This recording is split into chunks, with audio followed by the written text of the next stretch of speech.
आज हम बात करने जा रहे हैं जीवाणु की। लेकिन रुकिए, अगर आप सोच रहे हैं कि हम साइंस सब्जेक्ट की बात कर रहे हैं और उसमें आने वाले किसी जीव जंतु की बात कर रहे हैं, तो ऐसा बिल्कुल नहीं है।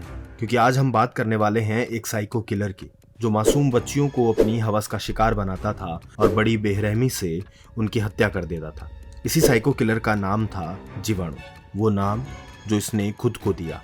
सरकारी कागजों में यानी असल नाम उसका सिकंदर था।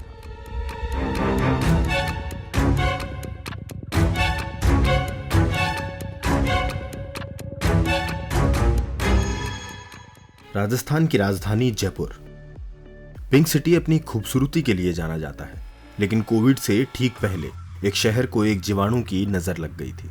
ये तो आपको पहले ही बता चुके हैं कि इस जीवाणु का संबंध किसी बीमारी से नहीं है। ये जीवाणु एक शख्स का नाम है, वो जो एक साइको किलर था। इस जीवाणु की कहानी दिलचस्प तो है ही, पर उतनी ही खौफनाक भी। तारीख 22 जून, जयपुर का शास्त्री नगर। जयपुर के शास्त्री नगर इलाके में 4 साल की एक मासूम बच्ची के साथ दुष्कर्म होता है। बच्ची के साथ हुई इस विभत्स घटना से सभी अचंभित थे। पीड़ित बच्ची ने पुलिस को अपराधी की बाइक का नंबर भी बता दिया था, लेकिन पुलिस उस समय इस मामले की गंभीरता को शायद समझ नहीं पाई। यही वजह रही कि उस समय वो बलात्कारी और अपराधी पुलिस की गिरफ्त में नहीं आया। इससे अपराधी के हौसले तो बुलंद हुए ही, इसके साथ कुछ दिनों बाद एक और खबर आई जिसने पुलिस के होश उड़ा दिए। तारीख 1 जुलाई, जयपुर के शास्त्री नगर में 4 साल की मासूम बच्ची से दुष्कर्म की घटना को कुछ ही दिन बीते थे, लेकिन पहली घटना के बाद भी पुलिस के सचेत नहीं होने पर अपराधी सिकंदर का हौसला बढ़ गया और वो एक बार फिर ड्रग्स के नशे में शास्त्री नगर इलाके में अपनी मोटरसाइकिल लेकर पहुंच गया। वहां बिस्कुट लेने घर से बाहर आई 7 वर्षीय बच्ची को अपने पापा से मिलाने का झांसा देकर उसे मोटरसाइकिल पर बैठा कर ले गया।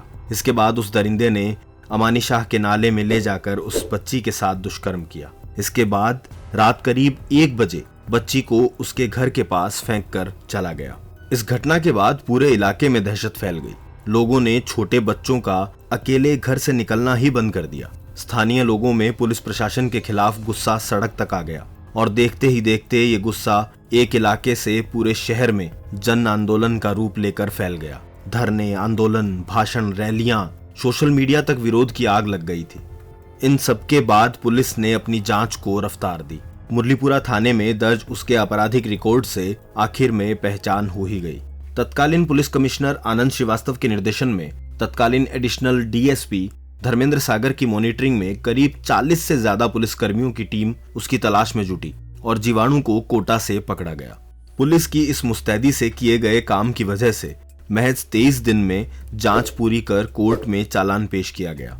इस मामले में कोर्ट में 36 गवाहों के बयान करवाए गए। मामले की गंभीरता को देखते हुए इसको केस ऑफिसर स्कीम में लिया गया। पूरा केस विशेष लोक अभियोजक पोक्सो कोर्ट महावीर सिंह किशनावत को प्रकरणों की पैरवी के लिए नियुक्त किया गया। इस केस में अभियोजन साक्ष्य 6 मार्च 2020 तक पूरे हो गए। तब महज 1 साल में जीवाणु को फिर से आजीवन कारावास की सजा सुनाई गई। सीरियल रेपिस्ट, ये शब्द सुनकर आप एक ऐसे शख्स की कल्पना करते हैं जिसने एक के बाद एक महिलाओं को अपनी हवस का शिकार बनाया हो, लेकिन सिकंदर और जीवाणु के लिए ये शब्द भी छोटा नजर आता है। उस पर कुछ ऐसा जुनून सवार होता था कि उसने किसी को भी नहीं छोड़ा। उसके गुनाहों की फहरिस्त इतनी लंबी है कि पुलिस को पूछताछ में रोज कई घंटों का वक्त लगता था। और फिर पुलिस पूछताछ में सामने आया तो सब हैरान रह गए।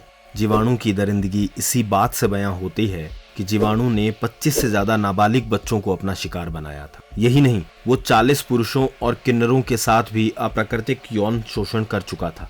लेकिन उसके खिलाफ पुलिस रिकॉर्ड में सिर्फ 12 केस दर्ज हुए, जिनमें वो 6 बार जेल जा चुका है और 1 बार जीवाणु को उम्र कैद की सजा पहले भी हो चुकी थी। नशे की लत और बड़ा अपराधी बनने की प्रवृत्ति ने सिकंदर को जीवाणु बना दिया। इसमें कोई दोहराया नहीं कि पुलिस ने सिकंदर को पकड़ लिया, लेकिन गंभीर बात यह है कि अगर 22 जुलाई को आए पहले ही रेप के मामले में पुलिस ने सही समय पर सतर्कता दिखाई होती तो इतने अपराधों की कड़ियां नहीं जुड़ती और बड़े बड़े अपराध होने से बच जाते।